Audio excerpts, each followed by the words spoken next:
Hello, book lovers and book burners alike. Welcome to this episode of We Read Allegedly, which is a podcast about books that we read allegedly and want to talk about to a certain extent. I'm John, everybody. Here with me is we have Celeste and Squid. What's up? Heyo. And we're gonna talk about a book called By the Light of Dead Stars. But before we talk about that, we have a game, an icebreaker, so to speak, that Celeste has for us. Just so the three of us can get to know each other, really. Well, Yeah. just so we can waste a little bit more time for more of that sweet, sweet ad revenue. Hey, any time with you guys is never a waste. We get ad revenue?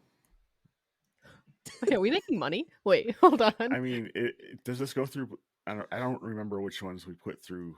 What? Never mind. This one goes. It doesn't matter. We what are not endorsed by any particular company. This could be ad revenue. But if you want to endorse us, if you want to support our reading habit by giving us money to buy more books, or just books, I mean, or just books, we will also take just the take books. But whether or not we will review them is something completely different. We kind of we have a. Oh no, I didn't say we would review them. I just said so we can have them. I'm just putting it out there because an endorsement is an endorsement. Oh no. So. You know, with the high likelihood that people are going to start sending us books, we got to make sure they know. It's happened. It has. And we don't generally, that's not what this podcast is about. This podcast is about us subjecting this podcast each other to books. And then hating them. Uh-oh. Oh no. Oh no. Oh no. I'm just speaking from experience of most of our episodes. Someone is never having a good time. I am suddenly saddened preemptively. But let's do this 1-star review. Tell us the rules here, Celeste, before we get back again. Okay. So the point of 1-star review is I am going to read the 1-star reviews on a book that we have covered on the podcast. So, and then... Okay, so this is a book we have read, but it's someone's 1-star review. Yes, and so then you two get to guess. Little do you know that it's 1-star reviews I've written for the books on this podcast. Okay, so the first review on Goodreads is nope, and it is tagged as full-on crap. That was a lot to go off of, thank you. It really is. I can read more of the review. Hang on a second. This was very dark and depressing and not nearly happy enough of a story. Not for me. So it was one of my books. Yeah. I'm going to... Okay. This is me being like, I don't even remember what we've read. It's fair. What's the one with the guy on the wire? Let the Great World Spin. Yeah. No. It's not Let the Great World Spin. Okay. It is not Let the Great World Spin. That one made me nope out because it was too depressing. So this next one is I just don't get it. What was the last one? The writing was... What it was. Oh, this is the same book. Same book. Gotcha. Different review. Gotcha. No. This is all for one book. I just don't get it. The writing was good, but the story was so stinking boring. Under normal circumstances, I give a book 100 pages before I give up. There are some exceptions. I didn't get into Game of Thrones until 150 pages. Another exception is my 2013 New Year's resolution to revisit classics to see if age and maturity make a difference. Was this Frankenstein? More accurately, I forced myself to read until page 214, at which point I just couldn't do it anymore. Life is too short. It also doesn't help. I'm having to edit out sentences because there's some descriptors in here that really give it away. Yeah, that really give it away. Okay, so... I mean, like, based on that, I really want to say Lincoln and the Bardo, but I feel like someone wouldn't make it that far in. I feel like they'd know pretty quickly. Did Lincoln and the Bardo even have 200 pages? I think it was around That was one I 250 didn't or read, 300. so I wouldn't Well, it know was It that was short, one. but This one's a classic. Okay. I don't write many reviews, Squid. But this book was simply so awful, I can't let the opportunity slip away.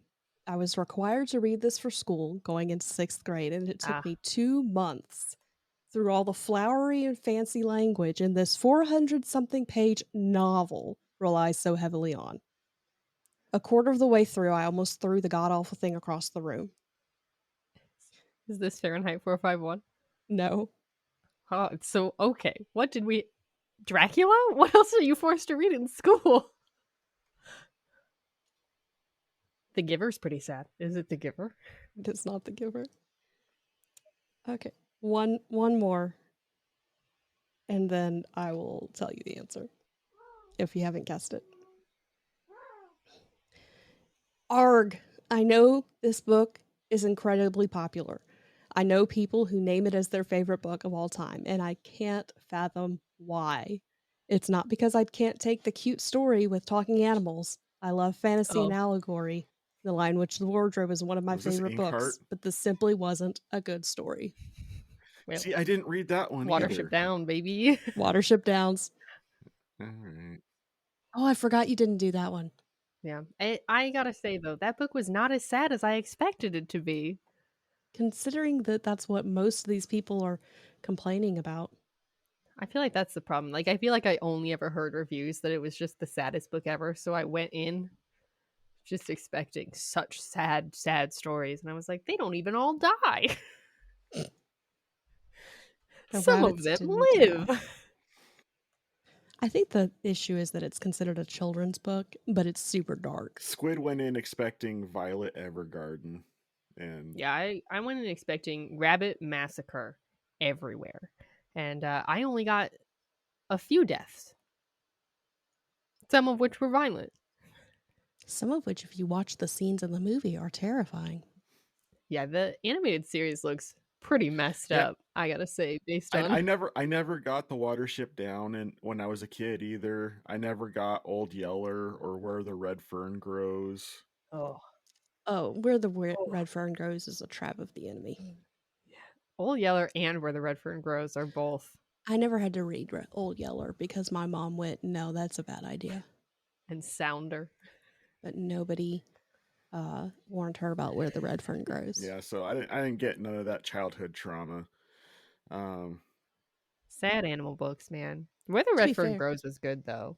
To be fair, I was an adult when I read Watership Downs for the first time. Me too. It's intended for childhood trauma, though. The only childhood trauma I can remember catching was the death of the horse in The Neverending Story. Oh, except I'm old enough to have caught it the first time, if you catch my meaning. Like there's no prep because no one knew it was going to happen because it's everybody's first time watching it. I didn't know they were going to die when I watched it the first time. That's a great. So there's that, and then there's The Little Toaster. Oh, now that one, yeah. No, don't hurt me like this. She says with a smile on her face. I don't know if the movie that this isn't a book. Even I'm sure maybe it was a book. I don't know. Did you guys watch Homeward Bound? Yes. And I always was like, I'm gonna cry, and then the movie ends not sad. But boy, do you really think that it's just and The Secret of Nim? That was the other one. What was it about the 90s? Well, The Secret of Nim's not as sad as like Bridge to Terabithia. Oh God. Speaking of childhood books, what was it about the 90s and movies of animals leaving home and then having to adventure their way back? If we hurt our child while that's young, it will grow up strong. No, that was the 80s. And now look at us. The 90s was more, we have become disenfranchised with everything. Life is a cold place. I don't know. The 90s had some banger stories, though. Like the kids' movies, as a kid who grew up in the 90s from, let's see here, 1990, I was going into the 3rd grade, and I graduated in 2000. So, Milo and Otis was an 86 film. Oh, Milo and So Otis is also such a as good far as all movie. that's concerned, the general consensus I got was we've been abandoned by the people who should take care of us. So get used to pain early, because that's what life is. Life is pain. Another book we've read on here And on anyone who Reread tells you Allegedly, where we'd prefer differently. to talk about the movies instead of the books. So much Okay, fun. well, that was the game. So much existential crisis. Let's move on to the book, shall we? All right, so for this episode, I have it on my phone, I swear. We are reading By the Light of Dead Stars by Andrew Van Wey. By the Light of Dead Stars by Andrew Van Wey. Or at least I read it. Did everybody else read it? I guess it's You gotta Yeah. read the You were. dust We were jacket. waiting for you to read the back of it. At least like- a short definition of it. There was supposed to be a little bit more Like of I that. say, I had accidentally closed the program. I understand. Here, if I hold this up to my camera, on, can you just so read I'm it from double here? problematic. Okay, here we I'll go. just move it like this. When tragedy shatters 13-year-old Zelda Ruiz's adolescence, she retreats with her uncle Mark to the bucolic town of Greywood Bay. It's a chance to heal and build a new life together, but nothing can prepare them for the malignant terror that has long coveted these lands. It looms over the redwood groves and lurks in the foundations of homes. It festers in the dark hearts of the wounded, and now this cosmic horror has found a new weapon, a means to worm its way into our world. To save their community and each other, Zelda and Mark will have to confront their darkest demons both inside and out. For what stalks Greywood Bay hungers for suffering above all else, and soon it will feast by the light of dead stars. That was the back of the book for everybody. And the first book, not the second one. Yes. Sorry. I was reading the back of the second book, and it was very similar. And it, like, as I was reading it, it was matching up with what you were saying. And I was like, oh no.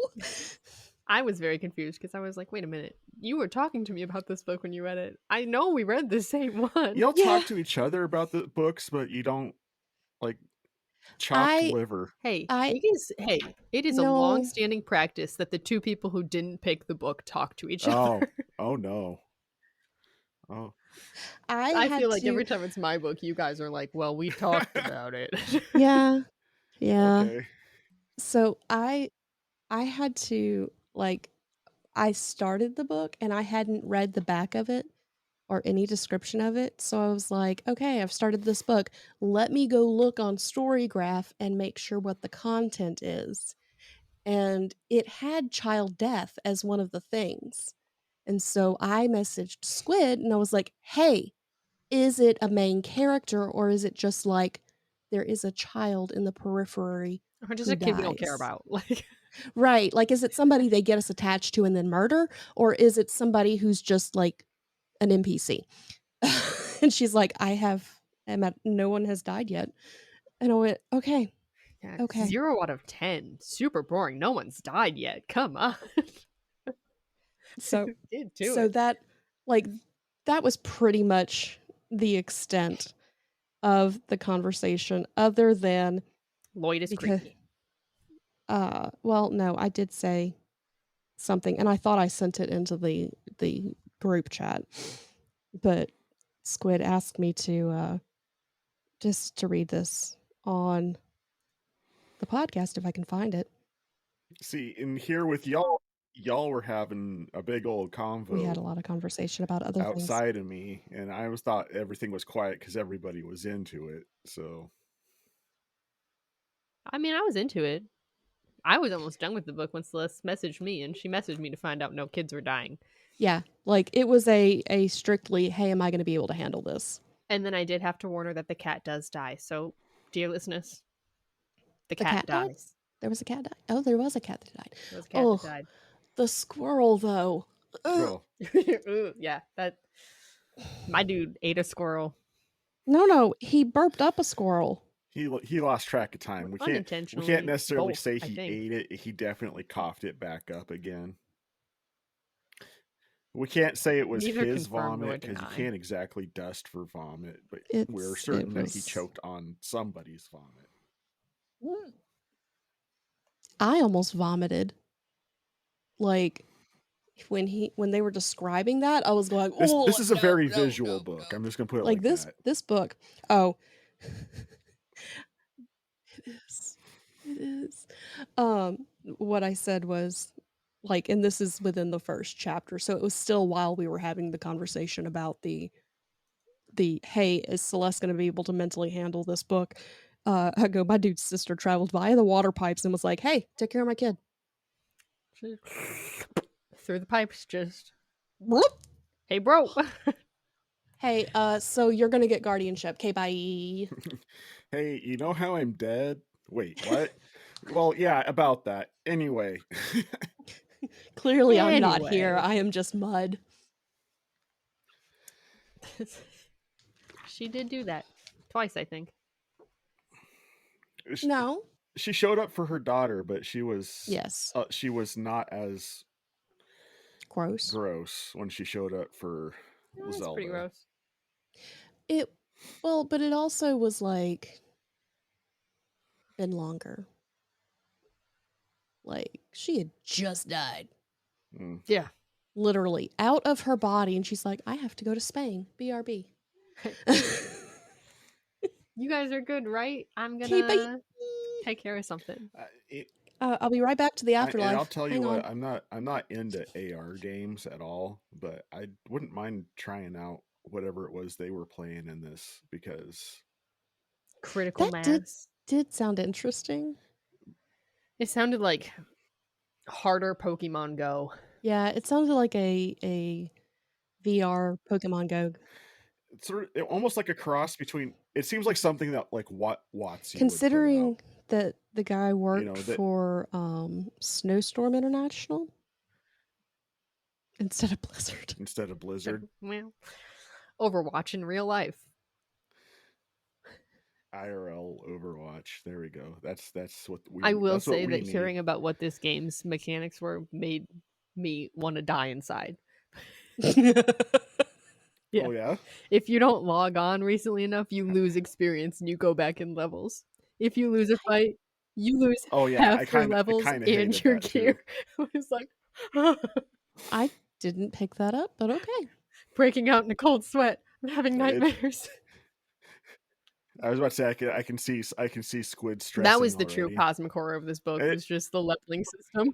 It also broke some of his gear too, if I remember right, because he had to get something repaired. You lose gear and levels if you lose a fight. Oh my gosh. Or if you don't log on. No, we can't do that. Yeah, it didn't sound like a game I would play, but it did sound interesting. It sounds like a game that would consume my life if it came out.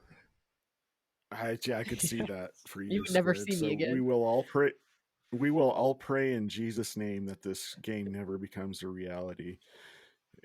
It'll probably turn out to be out of everything in this book, the one we're praying hardest for to be fake is the game. AR. I do think it's weird that the game AR Elder Scrolls is what it's called. I do think it's weird that the game was such a big part of the book and the story, but it wasn't a part of the cosmic stuff. Like it was a good MacGuffin. I really expected, because I think the description on Goodreads or Storygraph says something about the game. It must be Storygraph.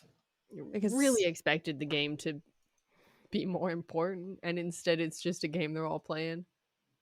Like the whole world is playing, apparently, which is interesting. While it's still in beta. Yeah.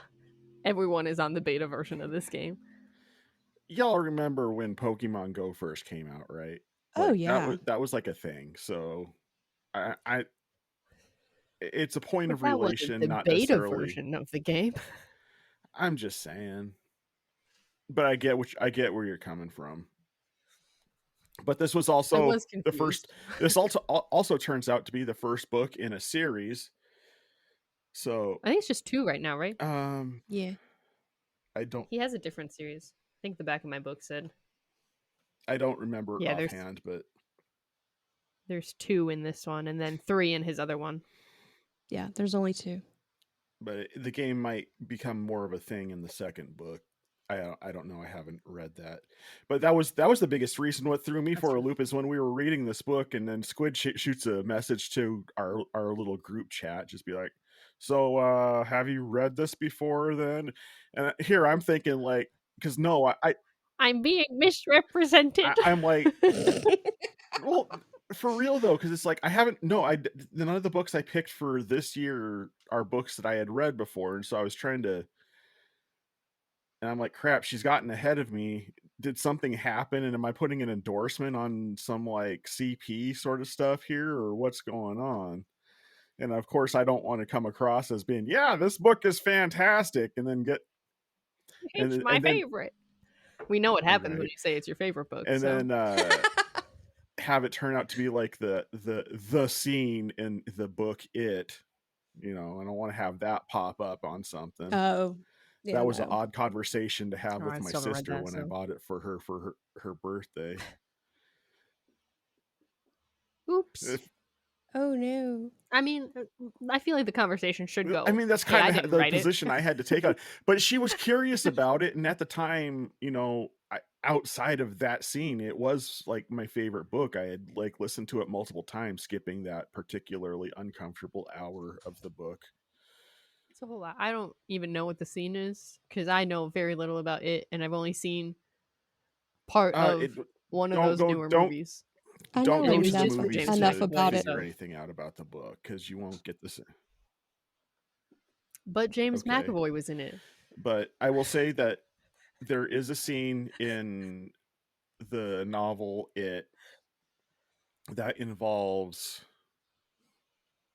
children doing things with each other that children ought not have to think about, let alone do. This is fair. Yeah, I don't need that. That's a good way to say that. Yeah. So it was something that there were people who were angry because they changed it for the movie, and Stephen King went, "Look, this was inappropriate. Like the 80s was a weird time. I might have been high, but He probably was. We're not going to do that in the movie." He's like, it's around the time I got hit by a car and I was on a lot of drugs. Okay. Lot of drugs. He actually will admit to at the time he was using a lot of cocaine. That honestly explains. I'm pretty sure in his book he also talks about a lot of pain medication after said accident, in which he did actually get hit by a car. So. Oh, he did. Yeah. I didn't know that. He was biking. Some car hit him. I thought you were just like making things up. No, in fact, I think one of 2 Stephen King books I've read. One was his short story, and the other was his book on writing. And you learn a lot about him in that book. I actually, when I was he was either junior or senior in high school, I had to do a biographical paper on an American author, and I chose Stephen King. So I had to learn a lot about the man himself. It's interesting. Interesting guy. Absolutely crazy. A crazy human being. But apparently very nice. Okay, but this is not about Stephen King. Anyway. But next year, however. Next year. Tune in next year. And we'll have this conversation often. I will say, however, to segue back into the actual book, that this book to me felt like what it would feel like if Stephen King was trying to write cosmic horror or Lovecraftian fiction. I could see that. Because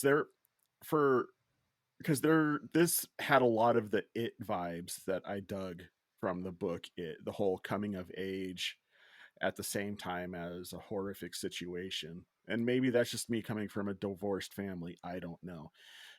So I have those types of coming of age, terrible situation associations in my own brain. But yeah, it completely scratched the It itch without me feeling gross for an hour of the experience. Fair. Yeah, there was nothing gross in this book. Well, wait, let me take that back. There was nothing pervy gross. There was nothing Yeah, there wasn't a lot of questionable content in this book. And to be fair, like a lot of the horror takes place off scene. Yeah. Yeah, I actually appreciated that it did take place off scene. Like, I prefer my scary stuff to be implied, not And you were the one I was described. most curious about with this book as I was reading it, because I'm like, I know, like this book got a little bit Lovecraftian at certain times. I know it's neither of y'all's bag, but this was like diet Lovecraft. And I actually don't remember any cosmic scenes. Like, everything was pretty much stuff I understood. It was. Like, Here's what I will say. There was about no this going no, to but there another was planet the outer space, and other or dimensional creature that was trying to cut through realms and tear through the. A lot of violet mist. And they. A lot of well, yeah, tendrils. that's fine, but it was on our planet. I think because I have had issues like this in the scene in 14 where they went to a different planet. That's where it lost me. Oh yeah, the door. That door. Just should left it That closed. door. And then there was another one, the Shadwell horrors. Oh yeah, the Shadwell Shadows. That one was not like, I loved it up until things went Lovecraftian, and I was like, I don't understand what's being said. Like, my brain just could not visualize it. I think my problem with this book, which is also one of my favorite things about this book, so take that how you will. This man is too good at description to write cosmic horror. Oh God, you're not wrong. Because it is my one complaint about cosmic horrors, at least the ones I've read, and I'd be curious to read Lovecraft. I was telling John Michael, I was like, I'd like to read one just to know what started it and what the baseline should be. Because every time I read a book like this, I'm like, this man's really good at description. Oh no, he described it too well, and now I know what it is, so it's not scary anymore. He's given me too much information of this unknowable thing. I feel like that they did a good job with like the pups. Because everybody described them differently. To make a dog less scary than calling it a pup and only a pup. Every time they were like, it reminds me of a pup. I was like, I don't even call puppies pups. Dallas does. He also calls wolves pups.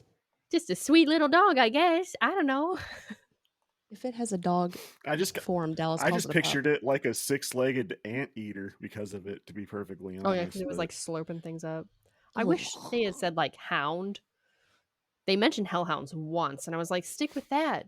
That's a great. People think of all different things for hellhound, but something about pup really got me. But if you noticed, everybody who described them differently. 6-legged creatures made of shadow. Well, yes, but the fluffy words, the words that were like, yeah. I can't think. This is my one brain's of not pulling out markers that I have in this book. Which is, again, I thought this man was a really good writer. I just wish he was writing something else. But I think that is more like my genre issue than anything. Right. But he has this, like, through the whole thing. Also, one thing that really bothered me is every time they talk about these pups and them coming to, like, eat a person, they're like, oh, but it wasn't eating their flesh with teeth. It was, taking something from inside of them. Like a soul. Something like a soul. But he never says it's eating their soul. It's always something like a soul. I was like, can we just say it's eating their soul or their essence? I took that as the narrators were like, it's like a soul instead of like it was a soul. They just weren't sure.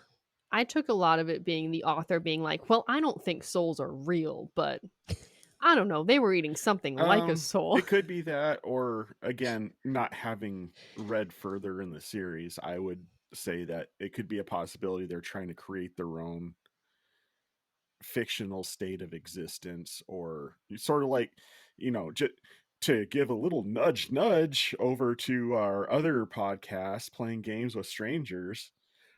Towards the end of campaign 1, when I started having fun with what is a soul composed of, the elements of the soul he Mm-hmm. could be playing in that sandbox as well.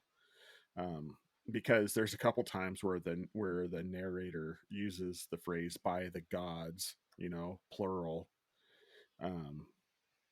So there's implication of a pantheon. So there's obviously gonna be some stuff that we don't necessarily understand, especially if they're planning on writing this series as hard as it feels like they want to with this first book.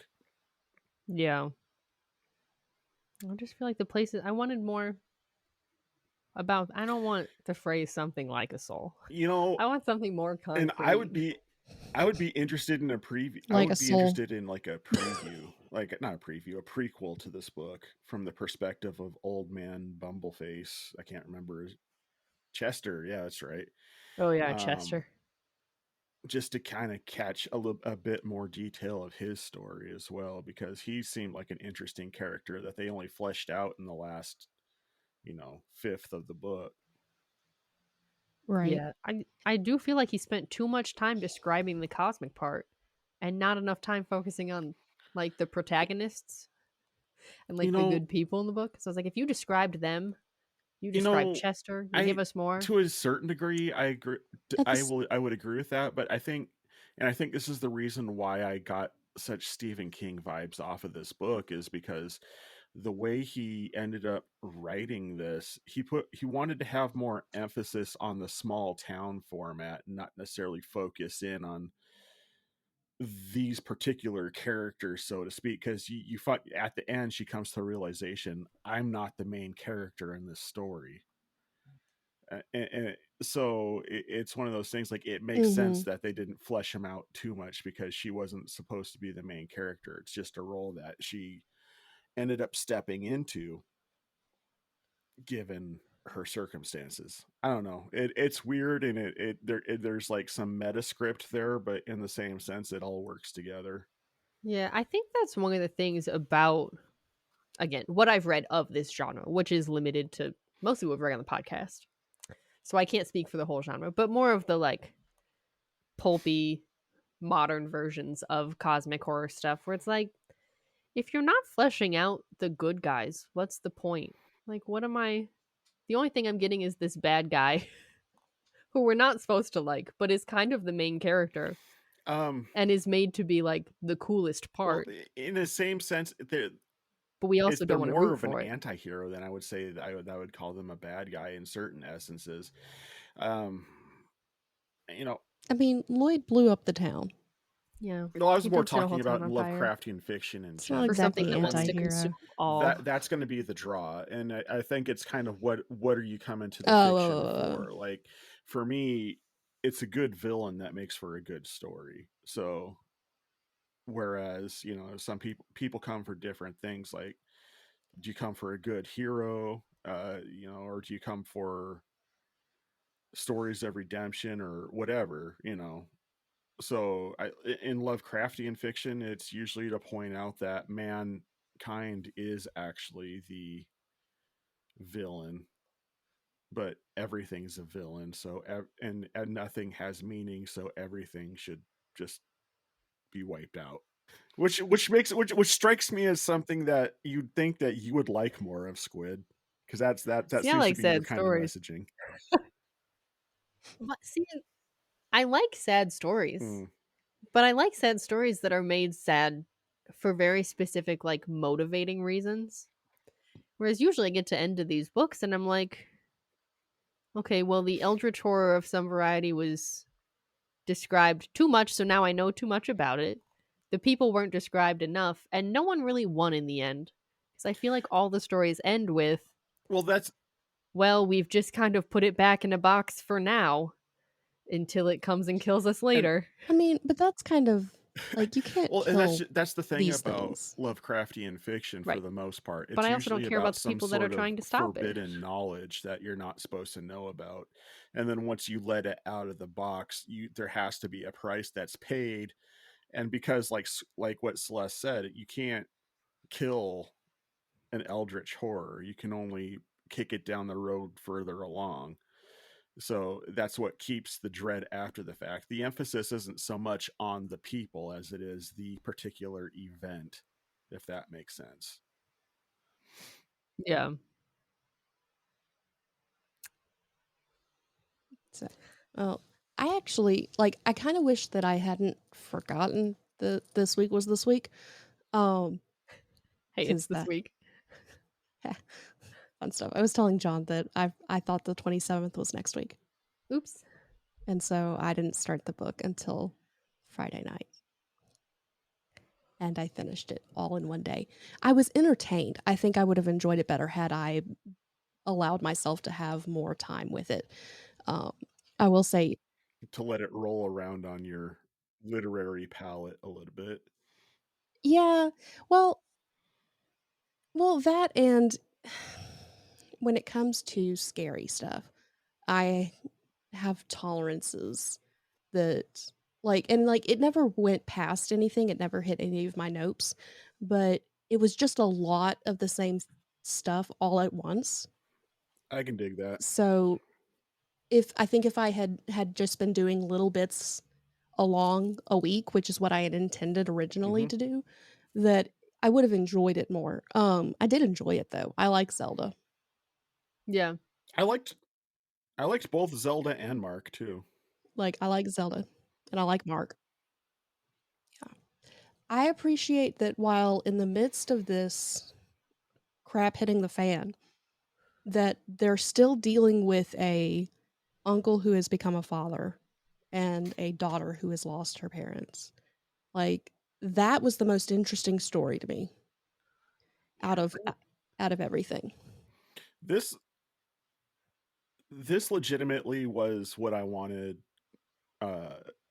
Stranger Things to be when I first tried to watch Stranger Things. I love these types of kids coming to age story. It's the reason why it clicked so well with me, despite the fact that it has content that I normally wouldn't allow myself to be in possession of. But there's other stories. One from Dan Simmons called "Summer of Night," I think it's called.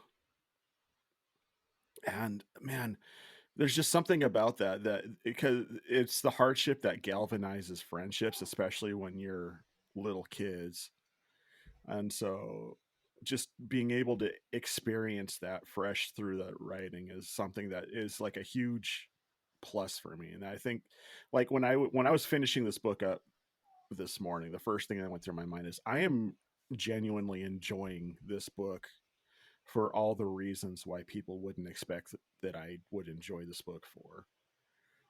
Not necessarily for the cosmic horror, although he did a decent job with it as far as I was concerned.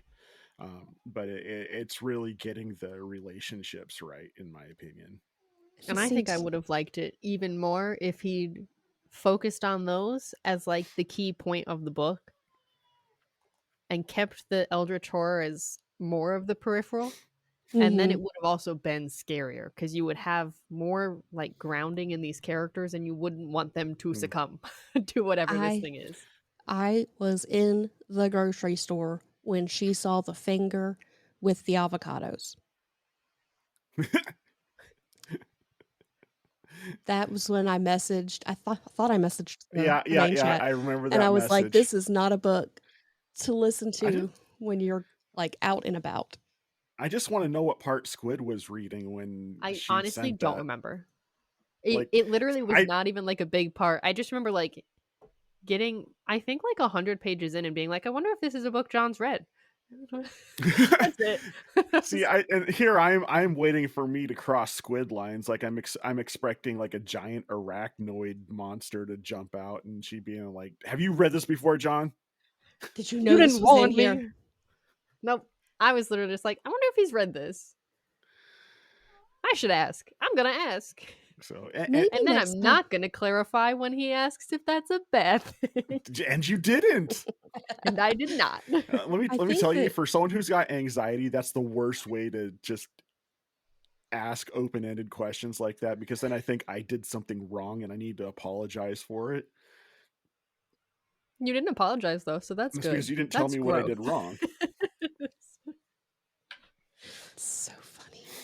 I do think that, with the exception of perhaps reading a Lovecraft story in the future, this will be my last cosmic horror for some time. I think this is just...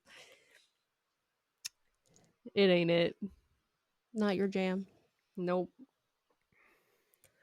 So, fun stuff. Anybody got anything else they want to talk about in this book? Probably. I didn't like the fact that he used the word bunghole. That was in there? He used it appropriately, though. He used it twice. In appropriate context. Wait, was he watching Beavis and Butthead? Like...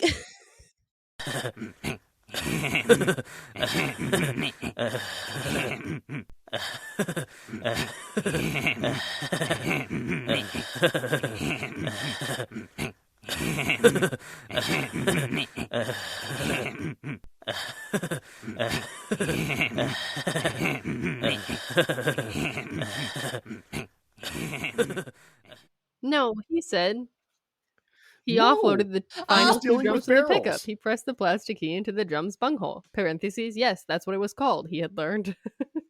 I remember that now. I felt like that was the author being like, I just learned this fact and I have to put it in We here. have to talk about this. Because it is the only time in the book he used parentheses as well. So I do think it was the author being like, ah, yes, I have learned. By that... Well, I think he was just trying to dodge the whole really bunghole. Well, you could have said so many other things. So many other things. Anyway, that's my thought. So, yeah. I don't know. I enjoyed it. I do think I would have preferred the horror to be a little bit more periphery until, like, the end of things. Like, if we could have not had Lloyd's perspective. Oh, see, I liked Lloyd's perspective. I enjoyed Lloyd's perspective as well. I think that, like, or maybe if we'd had Lloyd's perspective but not known it was Lloyd. Like, make it more of a mystery. But then again... See, I kind of enjoyed watching his perspective of how he fell, his sanity bottomed out, and they kind of told his backstory a bit more abstractly. And I feel like on the opposite point, I feel like if it was more of just Lloyd, it would be more compelling too. Because again, like you said, like mankind is kind of the bad guy.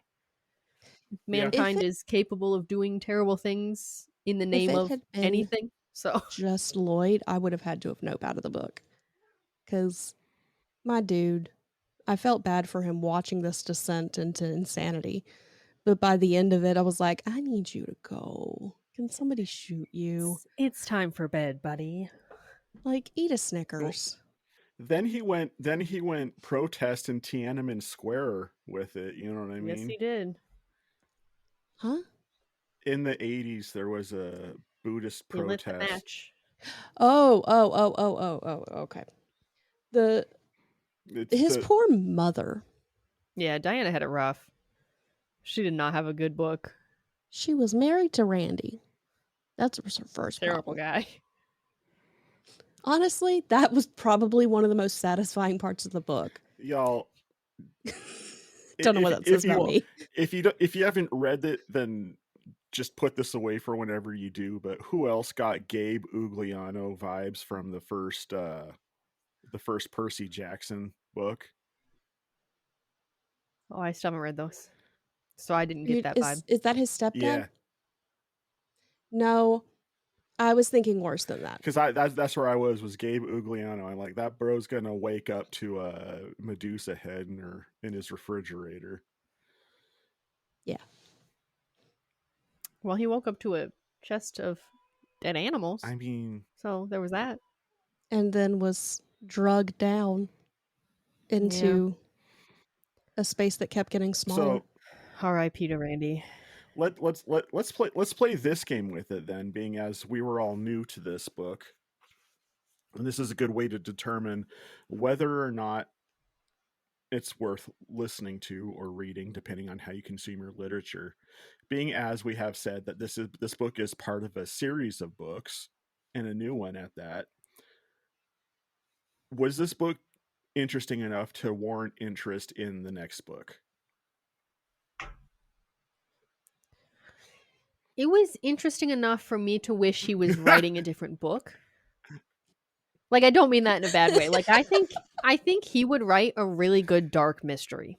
Yes. I think it would so be too. fantastic. I wouldn't want to read the next one in this series because I know enough about how he's writing this genre that I don't actually want the story part, but he's good at writing the story. So if you like cosmic horror, yes. If you don't, try something else. I would be interested to read the second book just because I really liked Mark and Zelda. And so as a result, I want to know more about Mark and Zelda. I liked Ali. I liked Ali too. He, like, when okay, spoiler alert, but when because we haven't been spoiling. Oh, I mean, when he gets taken off the game board for a little bit, and gets shoved in the shipping box, I'm sitting there like, bro, they just killed like one of the best characters in this book so far. That was the part I was like, all right, I got to keep reading to find out if I have to warn Celeste. Yes. To which I think I sent you the message. Well, no one's died, but there have been chewed fingers. So yes, that is exactly what you sent me, and I went, I can handle chewed fingers. So, but hey, my boy was back flying that drone, chewed fingers and all, the next day. He said, "Let's go." As far as me, back. I'm already planning on picking it up next month as my Audible book. So I don't know if I'll read it that soon. I think because again, I don't have a ton of reading time, and then also, well, no, I didn't say I was going to read it that soon. I said I was going to pick it up with my Audible credit. I have a beefy backlog, so I would probably be interested at some point, but it has to be like I have to be in the mood for it. So I'm very much a mood reader, and since it's been October, I've been reading more creepy things. At least within my realm of creepiness. So does this cross from spook to spook for you then, being as you understand the definition? Yes. Yeah, this definitely goes more into spook than spoop. So. See, this would be spook for me. It wasn't scary enough. See, I screamed when Dallas walked in the room the other day. Like, I listened to the audiobook, and we had someone over who was watching shows with Dallas. So I went to the bathroom that's connected to our bedroom and was dyeing my hair. And so I'm sitting on the bed and I'm playing Dreamlight Valley because I knew if I was watching that, maybe I wouldn't dream about all the crap in the book. Sorry. No. That's just my brain. Like, I watched The Grudge and laughed through the whole movie at the special effects and then woke up screaming. So I know if I'm reading something like that, I have to take in something super light to kind of balance it out in my head. I can dig it. But I was playing that while I'm listening, and it was the part where the kids went to be like, "You made our houses out of a psychiatric hospital." And Dallas opened the door. That was it. He just opened the door, and I go, "Ah!" And he goes, "What? Just have to pee." Oops. You're like, I just did. Joke's on him. I was sitting on his side of the bed. No, I didn't, but I did scream. And I kept having to, I'm over here trying to calm myself down. He's like, "I just opened the door." And I was like, no, you don't understand. You don't get it. I love that how many tropes this book played with, the horror tropes played with, is it as well, just because like that part totally harkened back to I don't know if y'all are familiar with John Carpenter's The Fog, not the terrible remake that was made in like 2005, but the actual 1983 movie. um, Mm-mm. there was a lot of elements of that in this book, as well as just there's a lot of callbacks you can draw from this book that are just fantastic, and I wish y'all were into that. Well, I mean, Squid is. I mean, your favorite movie is Hostel too, so Big fan. Like I say, if this man ever writes just like a straight thriller, or like even a dark mystery or noir that has some of the Eldritch stuff in it, but it isn't the main focus, I'd read it. I liked his writing. Yeah, he was a very good writer. He was very good at describing things. Yeah, his descriptions were great, which is the problem. Stop describing the unknowable thing. my issue is when he was describing the squirrel tail. Oh yeah, that was. And why visceral. was there so much focus on teeth? because it made you uncomfortable. There were a lot of teeth. But no one ate teeth. Speaking of, and No I've one been ate looking for a teeth. segue for this. We need to get on the buddy read for Hunger of the Gods, because the Fury of the Gods just came out and is waiting to be listened to in my Audible backlog now. So If It's time. if we can wait like 2 weeks, Yes. or we can do y'all this start and I join I was in about to say, 2 you're weeks. go Turbo Ranger when it comes to reading. So It's No, true. not with We have physical to start books. 2 weeks ago. just be to make able sure she keep up has it with the same. Celeste. And I'm going on the audio book too, so that'll tell you something about my situation. No, I have the physical book because with that storyline, I read physical better. But my time to read physical books is limited, so Yeah. like I'm not going to be fast with this one. Well, but that's okay. Tune in soon to hear me and John talk about part 2 of Hunger of the Gods. Yeah. Won't that be fun? Oh, And then eventually Celeste the next time after that. I'm the Internet Explorer in this situation. Wait, I'll be there in like the next 6 book years. is actually the Frank Peretti book, yeah? Yes, and we're gonna have Dallas on for that one. I believe so. And then what? Review? Year in review? Yep. We're almost at the end of the year. We're almost there, guys. So. And then next year, you guys can hear us talk about Stephen King way too much.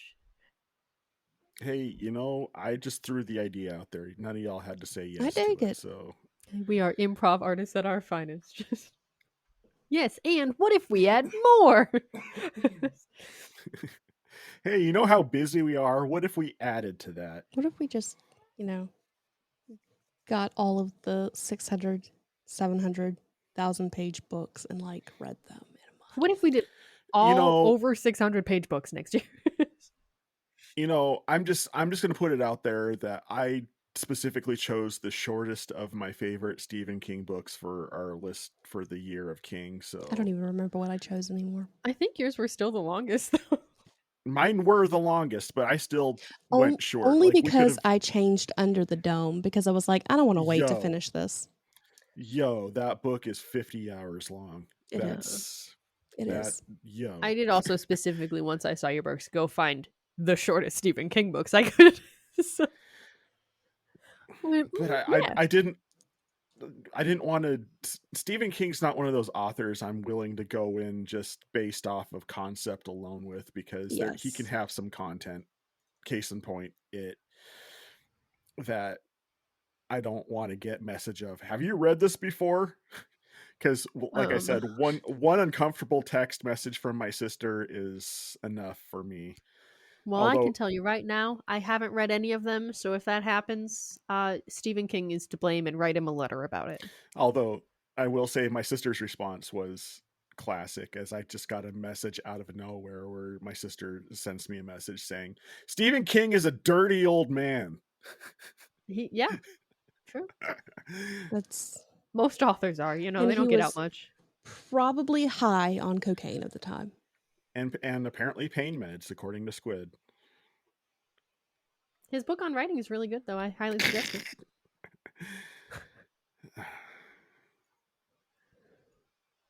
So Anyway, okay, that was fun. did anybody have any of the spiritual aspects that they wanted to talk about? If you do what Lloyd did, you won't become God. No, or anything close to That's it. godly. Or anything close. Ugh, won't help. No. Won't help. I will actually take a moment to parrot a weak connection we had on a recent episode of The Bottom Shelf, in that Zelda, and to a lesser degree Mark, were gifted with certain abilities that most people don't have in being able to see through, we'll say, spiritual veils, so to speak. And in the long run, the temptation is, whenever we have been gifted any sort of gifting, is to use it for our own benefit or our own pleasure. Whereas when God gifts you with abilities or whatever, it's to be help to other people. And I feel like that is a characteristic that we see Zelda get behind in this book, in that she has the ability to figure these things out and see these things, and she used that to in service of other people rather than just service to herself, because there were multiple times where she had the ability to help herself and nobody else, but because because her mom wanted to invest in an idea of cultivating service for the sake of other people, she was able to use her abilities for the greater good and betterment of her society, if that makes sense. I know it's not ultra spiritual, but in the same sense, yeah. So I'm gonna take what Careful, it's you sharp. were saying and run with it, if that's okay with you. Okay. So because you're kind of tiptoeing on what was preached at church this morning. For those listening, we are recording this on a Sunday, so I ate lunch and then was here. And that's you have a purpose. The kingdom of God doesn't just do things arbitrarily. You have a purpose for being in the kingdom of God. There is a point to your life, and you can do other things, but you're not going to do them well. So using the giftings that God has given you for service, using the giftings that God has given you for his glory, even if it doesn't necessarily help anyone else. But using it to show him glory is going to be the best thing that you can do, because it is the purpose. It's not you just, running around with scissors. Now I'm tracking. I don't with know. you. I think my mental train fell off somewhere in the middle of a sentence, but hopefully that understood. Clearly the train fell off the track. We followed the train to the end. And it went, nope. But but yeah, just because I also thought that was interesting. She's using this. She has these gifts that have been instilled with her for her mom. She said something when she had the phone out, was like, I'm recording this, and he said something about she heard it was not her words but her mother's. And on top of all of that, she couldn't do it alone. She couldn't do it alone. She did, in fact, need the help of other people. So even if you're gifted in a way, accept help, because sometimes they will strengthen you in ways you didn't know you needed. And sometimes they will just let you rest. They got to make Sometimes sure they'll you turn into kill those giant fire metal demons. sculptures and beat things up. No, that's what Lloyd turned into. Was the pups. Gotta get the pups. About that from I'm Ali's like, perspective. That's what he ascended to. Yep. A freak. So clearly. Oh, see, that was there was some stuff that I was like, my brain just doesn't understand what's happening. So I'm going to just not. I think the general consensus on this is it's okay enough if you have a propensity to like cosmic horror, you're probably going to enjoy it more than the normies. Yeah. And Andrew, write something that isn't cosmic horror, so I read your books again.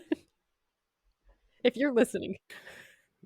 I honestly, that's about as high of praise as I think I could get out of Squid on a cosmic That's horror fair. basis, to be perfectly honest.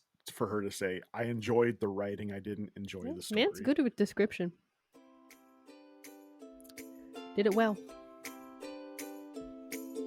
He did. He did it very well. Okay, well, I think we're good. So long and thanks for all the fish. So long and thanks for all the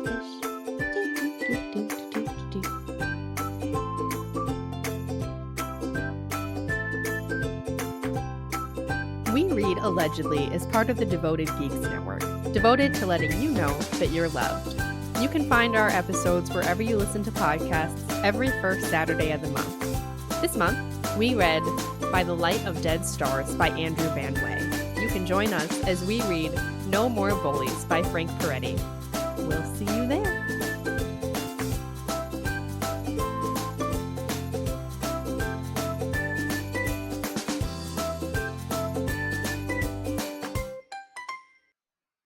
Someone record the ending, or shall I do it?